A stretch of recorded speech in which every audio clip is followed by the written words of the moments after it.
What's going on, guys? The Comics Kid 2099 here. Today, I am going to be doing something a little different. A lot of times, whenever I do these fixed videos, they are scripted and you don't see my face, and today is going to be a little more off the cuff. Years ago, probably in 2013, I did a video talking about what I would have done differently on the Star Wars prequels, and if I could go back in time and redo that video, I probably would have.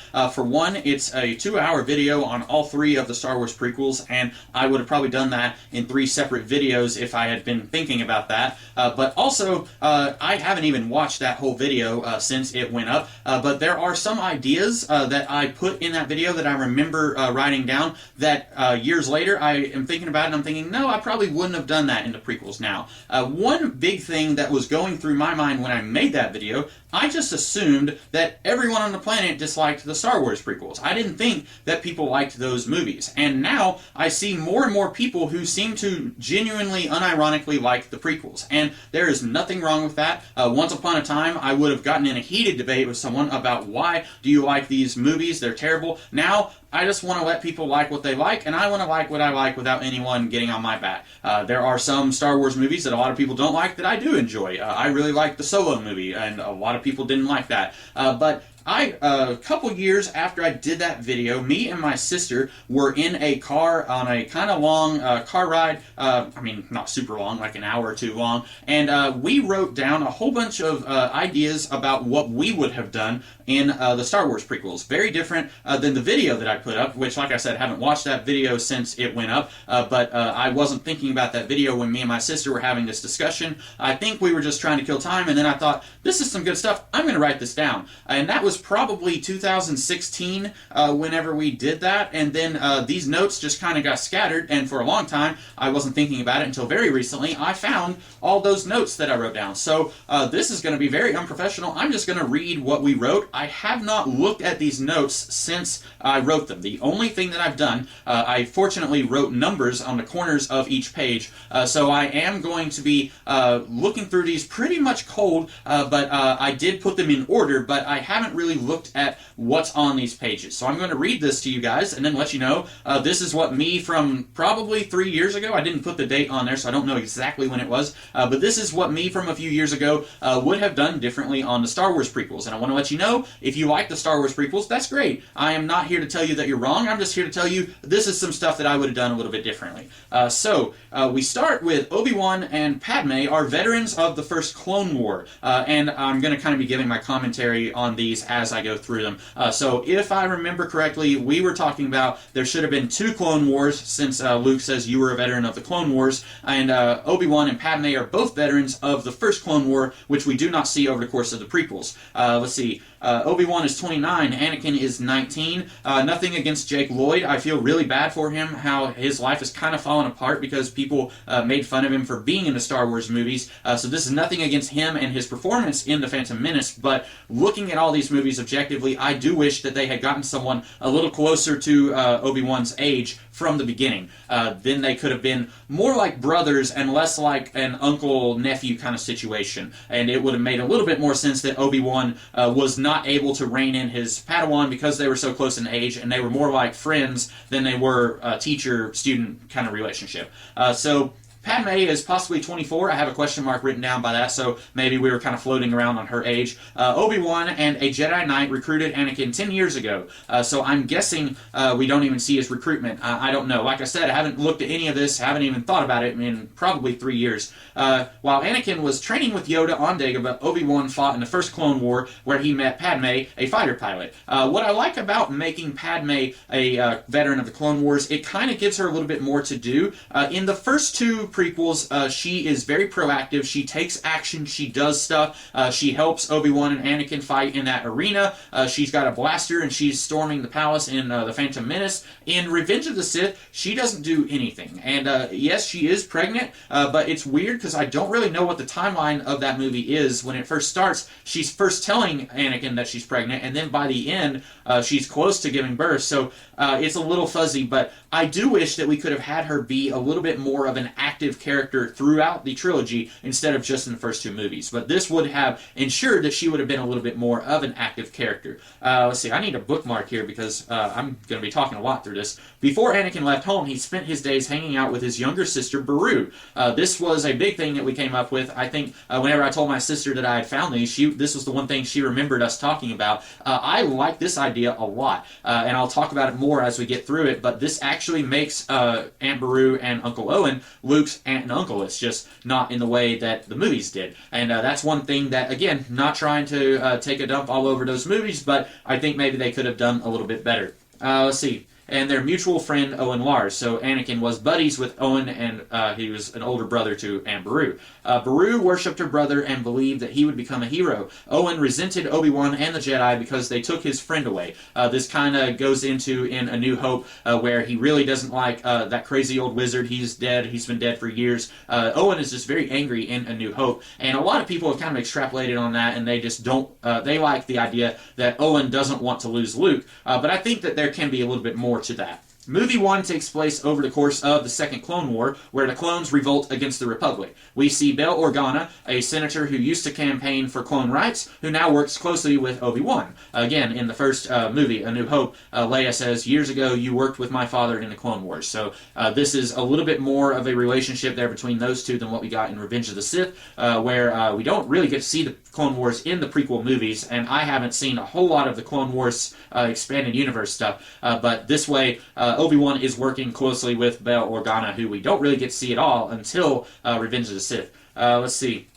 When Obi-Wan introduces Padme to Anakin, he gets a Force-inspired flash-forward of a Jedi Knight saving the galaxy. Though his vision is shrouded in mystery, Obi-Wan believes that it is his duty to pair up Padme and Anakin. Kind of the exact opposite of the movies, where Obi-Wan is saying, you need to keep it in your pants, don't get with her, it's against the Jedi Code. I believe we were kind of bouncing around the idea that it's not against the rules for Jedi to have families, but maybe Obi-Wan just figured it's best to focus on his career. I was kind of inspired a little bit by, in the King Arthur stories, Merlin, and I did another video a little bit after I had done that video in 2013, talking about how Obi-Wan is kind of like Merlin, bouncing behind the scenes, kind of manipulating people and stuff so that Arthur can be born and he can be the king that unites the kingdom. That's kind of what Obi-Wan is doing here, and as we saw in the original trilogy, Jedi can see the future, and so Obi-Wan sees a powerful Jedi Knight kind of saving the universe, so he thinks that this is going to happen if he gets Anakin and Padme together.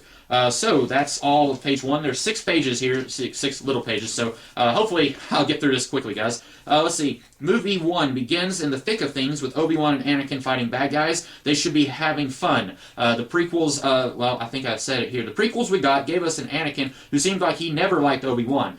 They should be friends. Yes, Obi-Wan could be misremembering the past as being more glorious than what it was, but I chose to think that he and Anakin were once friends. It makes Vader's rise and fall more tragic. So nothing really to say about that. I do think that these two should be buddies. We shouldn't have a whole lot of Anakin getting angry about how Obi-Wan doesn't trust him and he never listens. We can have a little bit of that, but they need to be friends. We need to see a little bit more of that than what we did. Let's see. After the James Bond opening, they get a message from their Jedi Master Yoda. We will never see Yoda in the prequels. I think maybe we were just thinking how that preserves the twist that Yoda is this little tiny green guy and not this mighty Beowulf-looking warrior. I think that's why we decided that Yoda will be mentioned on screen, but we won't actually get to see him. Let's see. Yoda says that the clone veterans from the war, sorry, it's faded a little bit, a few years ago, have taken a small space station hostage. This is where we meet Padme and Obi-Wan's former Jedi Master, and it looks like I may have marked that out, or that may have just been already on the page. So his former Jedi Master, who was in semi-retirement. Retired Jedi dies. I don't even have a name for him, so I don't know if this would have been Qui-Gon or not. It's like poetry, and they rhyme, so I was, quoting George Lucas from that one video. But Obi-Wan is comforted to see Padme and Anakin kissing, confirming their good vibes of his Force vision. Senator Palpatine is possibly promoted in the aftermath since the Caesar equivalent was killed by the radical clones. Palpatine is not evil yet. I didn't mind the something manipulations of the prequels. It's getting really fuzzy here, so I'm trying really hard to read this. Sorry, guys. Let's see. But keep it simple. Like my creative writing professor used to say, keep it simple, stupid. Don't make it more complex than what it has to be. And Palpatine's manipulations in those movies, they start to not make a lot of sense if you really think about it a lot. I kind of got a fold here. Sorry. This is some riveting YouTubing, guys. I know you're enjoying this. Let's see. Keep it simple. Palpatine will later become acquainted with Sith teachings and use his position to stealthily take over. But in movie 1, he is a decent, if overzealous, politician, not force active yet. I like that idea. I think it would be not necessarily as tragic seeing his fall to the dark side as it would be Vader, but it would be kind of interesting if as soon as he shows up and he says, I will be watching you very closely, and you automatically know that he's evil, I think it'd be more interesting if he starts out being an okay guy. I remember when my sister was first watching the prequels for the first time, she was checking them out from the library, and as soon as she saw that on the back it said something about power-hungry Palpatine, she said, oh, that's the Emperor, right? And I kind of threw my hands in the air because I was waiting to see her reaction to that, because in the original trilogy, they just call him the Emperor. They don't call him Emperor Palpatine. And so I was hoping to see a reaction to, oh, this guy is going to become the Emperor, but she already knew because on the back of the VHS box it said something, power-hungry, I don't remember. So I think it'd be cool if you could kind of preserve that a little bit more. And I remember when I was like 12, or maybe even younger than that, I was 10 when The Phantom Menace came out, and my mom had gotten me this sticker book of Phantom Menace stuff, and it even said something about Senator Palpatine yearns for power, and I remember that word yearn very distinctly, and so I wish they had done a little bit of a better job kind of preventing us from knowing that right up front. Maybe other people, older people would know, but maybe the kids would be a little bit more surprised. I think that'd kind of be cool. Let's see. We're on page 3 now, guys, so we're getting there. For over 1,000 generations, the Jedi Knights were the guardians of peace and justice in the Old Republic, before the Dark Times, before the Empire. That's in quotes. Once the Jedi were a force, pun intended, to be reckoned with. Everyone in the galaxy respected them. But long before the events of the first prequel movie, the Jedi Order began to degrade. In an era of peace, most Jedi Knights felt they were redundant. Many Knights rented themselves out as bodyguards or mercenaries, a la samurai in feudal Japan. It's possible that a small group of disenfranchised Jedi discovered ancient Sith texts and resurrected the Order of the Sith hundreds of years ago. I like all of that a lot. Like I said, I wrote all this down, and I have no idea which of these ideas my sister came up with and which ones I came up with, but I really like the idea that the Sith were once disenfranchised Jedi, and I like the idea that the Jedi Order falling apart doesn't necessarily all happen in these movies, that it's been a long, slow process, because the Jedi are all over the place. They are headquartered on the capital of the universe, and then them just kind of falling apart over the course of 20 minutes of a movie, that I don't think works as well as them slowly declining. It's been peaceful for hundreds of years. Why do we need these sorcerer monk knights? So some of them are still active, trying to keep things going, but some of them have gone off and become kind of like Ronin from, like I said, feudal Japan. I think feudal. I hope it's feudal. When movie 1 begins, I'm worried that I may have missed some papers because I'm still in movie 1 and I'm on page 3. We'll keep going. When movie 1 begins, the Jedi Order is still active, but greatly diminished. The Jedi do not have one single headquarters, I like this also, but dozens of smaller temples all across the galaxy. Although the Jedi are still active, even now, we begin to see skepticism like what we saw in Episode 4. Hokey religions and ancient weapons, your sorcerous ways, and all that stuff. When movie 1 begins, the fall of the Jedi Order has already slowly begun through no fault of the Emperor or the Sith, though they may have helped things along the way in the end. Like I said, I really like that idea.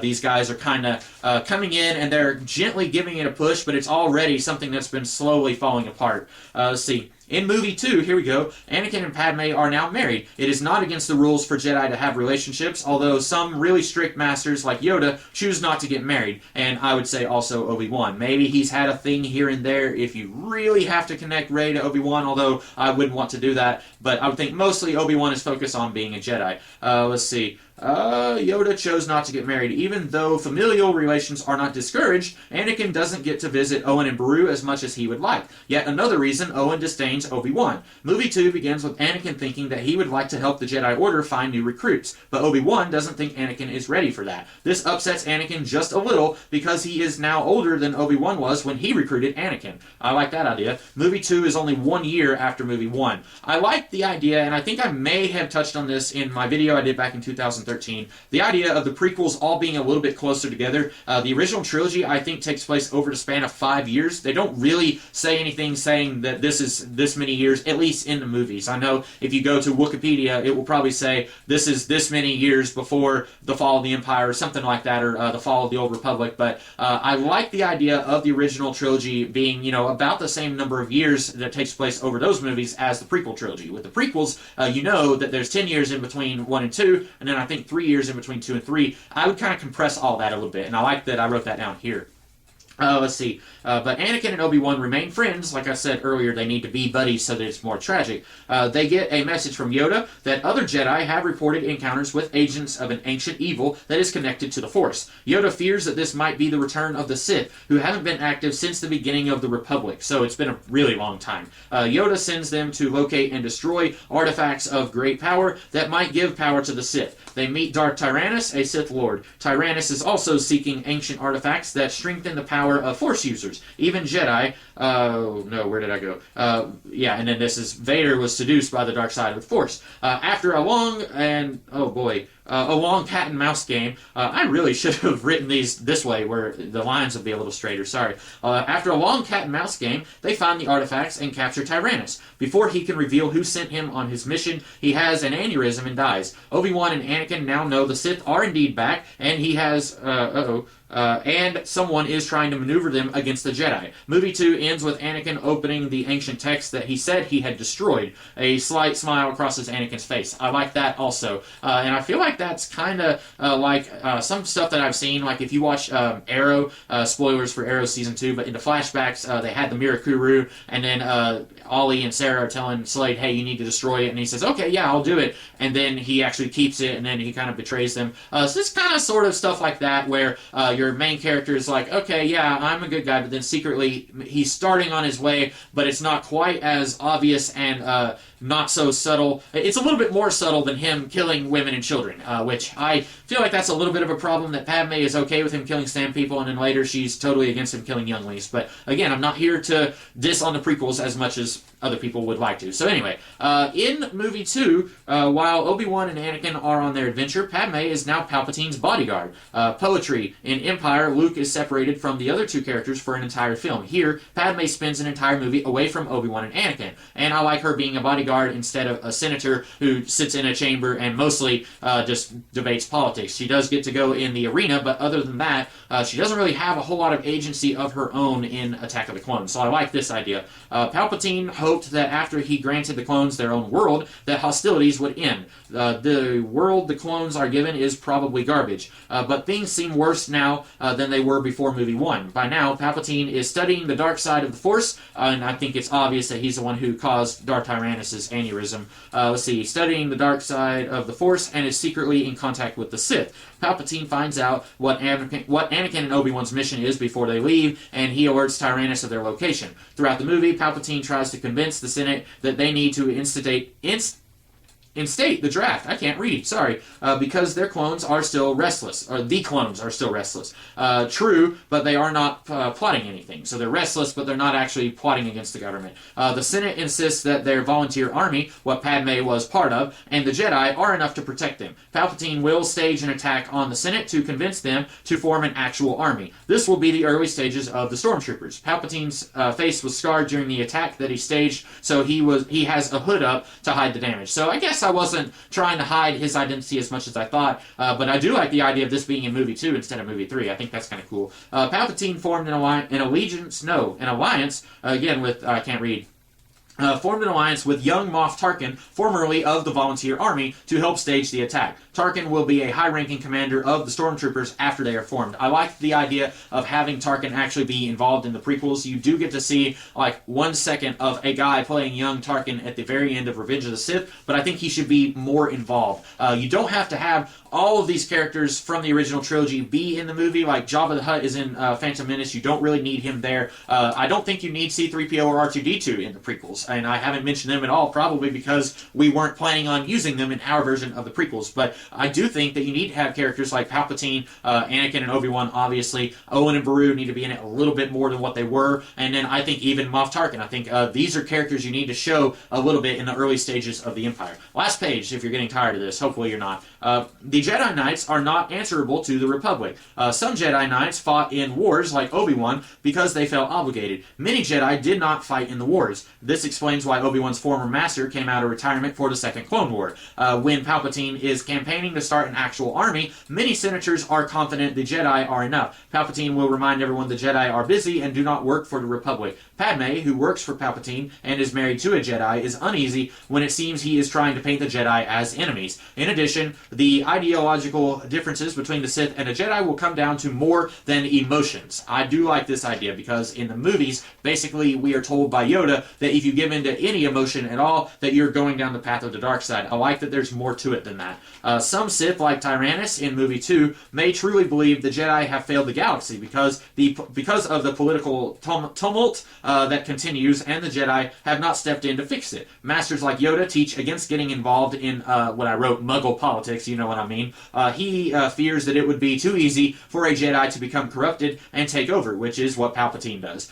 Some Sith don't care what the Jedi do and are simply addicted to power, much like Palpatine. The Sith and the Jedi were originally a single organization, like I said earlier, before the founding of the Old Republic. But as the government solidified, the Sith wanted to help keep order, but the Jedi saw that as dangerous and power-hungry, kind of like Yoda. Wars were fought, the Jedi believed they had eradicated the Sith, and the remaining Sith went into hiding, either died or retired. And that's all that I have, so it's entirely possible that I had another page about movie 3, since I didn't write anything down for movie 3 in these pages. But I assume that movie 3 would have had Darth Vader become Darth Vader in that movie, obviously. So it probably would have been similar to what we got in Revenge of the Sith. Maybe Padme gives birth before Anakin turns to the dark side, and then maybe at one point she says that she's going to Dagobah near the end. I do like the idea of Padme not dying, because in the original trilogy, Leia says that she does remember her mother when Luke says, "Your real mother." Now, watching the original trilogy, I always assumed that she didn't know that he was adopted, but then that she was adopted. But then when Luke said, "Your real mother," I guess she did know. But I like the idea of Padme dying sometime after the events of Revenge of the Sith, and I like the idea of Obi-Wan and Bail Organa separating the twins, just in case if Vader and Palpatine find one of them, they won't have them both, and then you can have I don't know, Bail Organa keeping the kid and keeping an eye on her, and then Obi-Wan is keeping an eye on Luke, kind of like what we did. So anyway, that was very confused and chaotic. I hope that you guys still like this video. I hope you like seeing these ideas as I rediscovered them. And if you did like this video, be sure to like, share, comment, and subscribe. And I will be taking a little bit of a break on fixed videos for about a week or two, but when I come back in the new year, it will be something a lot of fun. I hope you guys enjoy it. I'm already getting excited for it. So with that being said, I will see you guys later. Have a good one.